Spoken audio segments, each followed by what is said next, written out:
প্ৰতি বছৰৰ দৰে এইবাৰো ৰূপকোঁৱৰ জ্যোতিপ্ৰসাদ আগৰৱালাৰ জন্ম দিৱসৰ লগত সংগতি ৰাখি সোমবাৰে নকছাৰী লেখিকা সন্থাই চিনাতলী গাঁৱৰ বীণা বৰুৱাৰ বাসগৃহত অনুষ্ঠিত কৰিলে গীতে মাতে কবিতাৰ আবেলি নামৰ এক অনুষ্ঠান।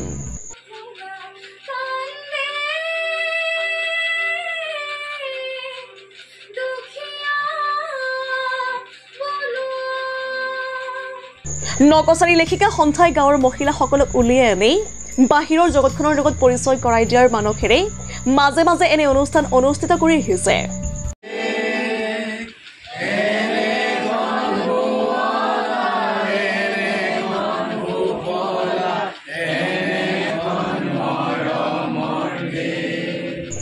গাঁৱৰ বহু মহিলা এই লেখিকা সন্থাৰ সদস্য হৈ আগুৱাই যোৱা দেখিবলৈ পোৱা গৈছে। নকছাৰী লেখিকা সন্থাৰ সভানেত্ৰী অনিতা গগৈয়ে সভাপতিত্ব কৰা সম্পাদিকা জোনমণি গগৈ আধৰা এই অনুষ্ঠানত উপস্থিত আছিল শিক্ষক প্ৰদীপ গগৈ, নকছাৰী চাৰুকলা সংগীত মহাবিদ্যালয়ৰ অধ্যক্ষ দেবেন গগৈ, জ্যেষ্ঠ সাংবাদিকে চক্ৰসেন গগৈ, অধ্যাপিকা মানৱী গগৈ, প্ৰাক্তন প্ৰধান শিক্ষয়িত্ৰী নীলিমা ভৰালী, প্ৰাক্তন শিক্ষয়িত্ৰী বীণা বৰুৱা, কবি প্ৰণৱ গগৈ আৰু কেইবাজনো বিশিষ্ট ব্যক্তি। এই অনুষ্ঠানত কণ কণ ছাত্ৰ ছাত্ৰী কেইজন গীত পৰিৱেশন কৰি অনুষ্ঠান সুন্দৰ কৰি তোলে আৰু বিশিষ্ট অতিথিসকলেও গীত কবিতা আদি পৰিৱেশন কৰে। শেষত জাতীয় সংগীত পৰিৱেশন কৰি অনুষ্ঠান সামৰণি মাৰে। লেখিকা সন্থাৰ এই অনুষ্ঠানে জ্যোতিপ্ৰসাদৰ আদৰ্শক আমাৰ মাজত চিৰস্মৰণীয় কৰি ৰখাটো সহায় কৰিব। অসমীয়া আধুনিক সংস্কৃতিক নতুন মাত্ৰা দান কৰোঁতা আমাৰ অসমীয়া সংস্কৃতিৰ খনিকৰ ৰূপকোঁৱৰ জ্যোতিপ্ৰসাদ আগৰৱালাৰ জন্ম দিৱস। সেই দিৱসে আমি আমাৰ নকছাৰী শাখা লেখিকা সংস্থাৰ উদ্যোগত আৰু আমাৰ নকছাৰী আঞ্চলিক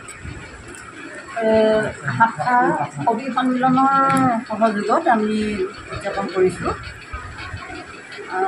আমাৰ চিনাতলী গাঁৱৰ নিবাসী শ্ৰদ্ধা আমাৰ সংস্থাৰে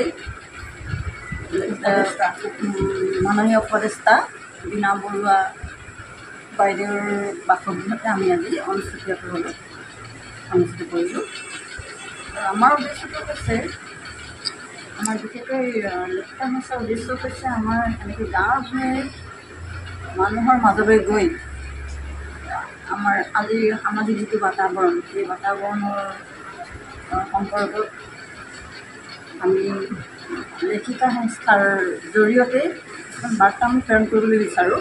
আৰু আমাৰ সমাজত যিবিলাক প্ৰতিভা লুকাই আছে বিশেষকৈ মহিলাসকলৰ মাজত, গঞা মহিলাসকলৰ মাজত, সেইসমূহক আমি আচলতে বাহিৰলৈ উলিয়াই আনিবলৈ প্ৰয়াস কৰিছোঁ। সেইকাৰণে আমি এনেকৈ গাঁৱে আমাৰ এই অনুষ্ঠানটি অনুষ্ঠিত কৰি আছোঁ। গতিকে আমি লেখিকা সংস্থাত হৈ আজি আমাৰ ৰূপকোঁৱৰ জ্যোতিপ্ৰসাদ আগৰৱালালৈ আমি শ্ৰদ্ধাঞ্জলি জ্ঞাপন কৰিছোঁ। মৰিয়নিৰ পৰা সূৰ্য দাসৰ ৰিপৰ্ট, নিউজ 24 অসম।